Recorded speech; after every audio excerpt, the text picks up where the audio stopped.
A high school student named Junichi observes as many of his classmates couple up, leaving him and his guy friends without any girls. While he and his friends engage in reading erotic magazines in class, he's caught holding a copy by the pretty and fashionable Yukana, who's revolted by his actions. After that, his friends persuade him to ask Yukana out since she is a gal, the type of high school girl who is reputed for easily getting boys. During their free time, Junichi's friends skillfully place a confession letter in her shoe locker when no one is watching. Later, Junichi bumps into Yukana and confesses his feelings for her in a submissive position as suggested by one of his friends named Shinpei. Yukana guesses that he's probably never had a girlfriend and only likes the idea of having one. Although she's embarrassed by the scene he's making, she accepts his proposal and agrees to become his girlfriend. The following day, Junichi lies in bed thinking about what he had done the previous day. As a result of his confession, he thinks about how to navigate his new relationship with Yukana. Shinpei suddenly draws him out of his thoughts by suggesting that a karaoke date would be the best way to kickstart the relationship with a makeout session in a private room. Later in class, Yukana takes the initiative to inform the entire class about her new relationship with Junichi, making him blush. Afterward, she invites Junichi to karaoke, just as she's done in the past with her friends. On arrival at the place, Junichi's mind is filled with erotic fantasies involving Yukana, and thanks to Shinpei's advice, he summons the courage to make a move and leans in for a kiss. However, Yukana skillfully stops the attempt by pointing out his protruding nose hair. Junichi instantly gets flustered and halts his move. Yukana brushes off the incident and covers it up with laughter, but when she excuses herself, she reflects on Junichi's attempt. As everyone heads home after the karaoke, a girl named Ranko watches the couple from a distance. The next day, Junichi finds himself obliged to accept an invitation left in his shoe locker. Unbeknownst to him, it was dropped off by Ranko, who aggressively seduces him when he finally meets her. Luckily, Yukana comes in just in time to stop her. Yukana tells Junichi that Ranko is her childhood friend, but explains to him that she's also labeled as dangerous. This label is affirmed when Ranko secretly vows to destroy the relationship even after Junichi promises Yukana that he'll be careful around Ranko.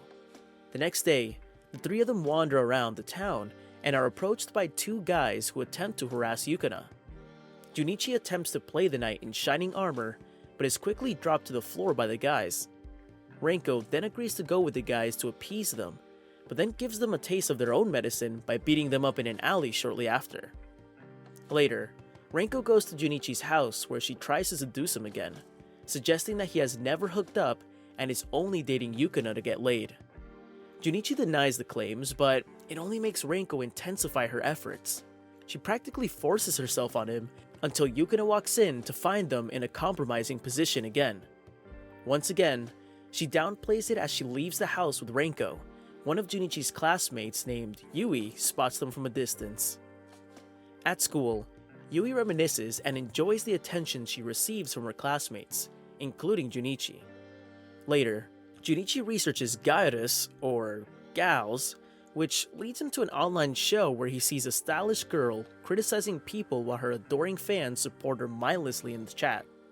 The next day at school, Yui drowns herself in the praises of her classmates, who she perceives as lowly maids and butlers unbeknownst to them.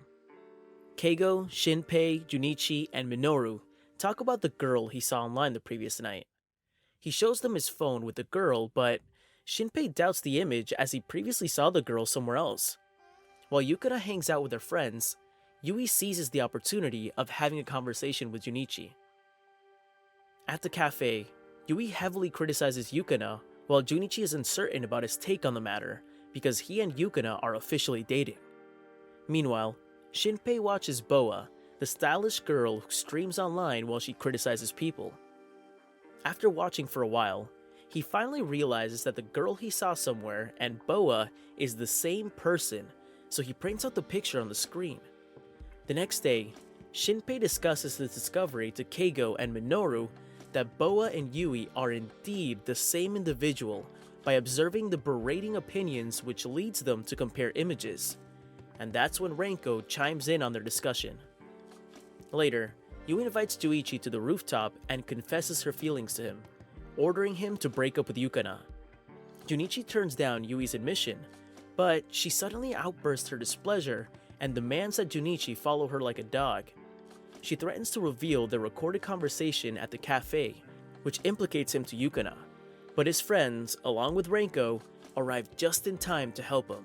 Renko threatens Yui that she will reveal her secret identity to the class if she continues to blackmail Junichi, so Yui gives the memory card to Junichi as she leaves in disappointment.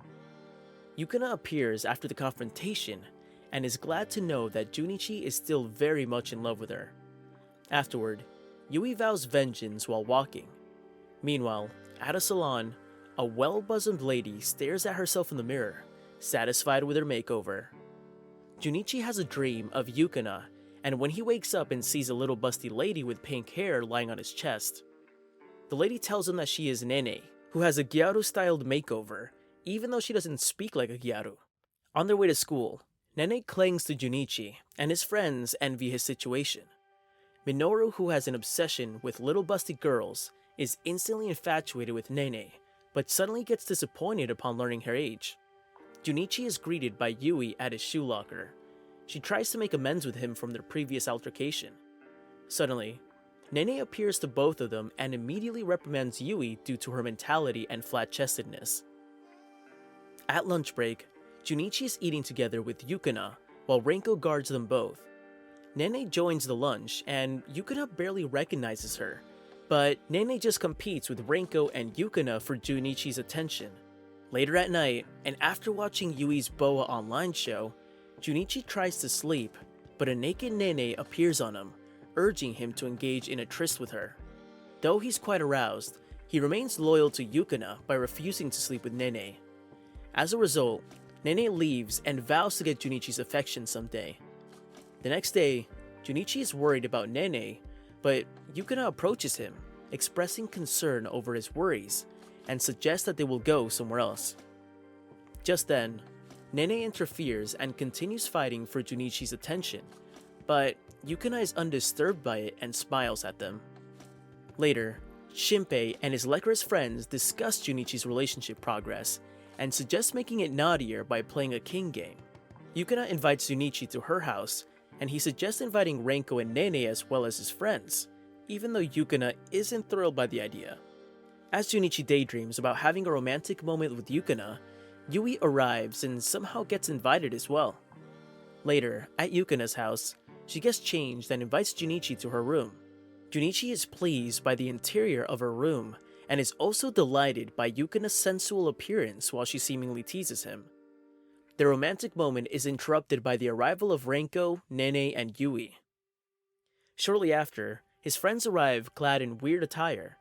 Shinpei initiates the king game, and everyone seems to be having fun until Shinpei and Junichi come up with a plan to finally win a kiss with Yukana. The round, which involves kissing, ends up on all boys, and so everyone finds out that Junichi rigged the selection so he doesn't kiss the other girls despite the risk of kissing his guy friends. After the humiliating dare of kissing, Yukana invites everyone to a summer vacation, but not everyone is as loaded as she is, so they decide to take part-time jobs to make enough money for their proposed summer vacation. That brings us to the end of today's recap on My First Girlfriend is a Gal. I hope you enjoyed this recap as much as I did. Please hit the thumbs up button, subscribe, and kindly comment below if you'd like to see the next part. Bye and thanks for watching. See you next time.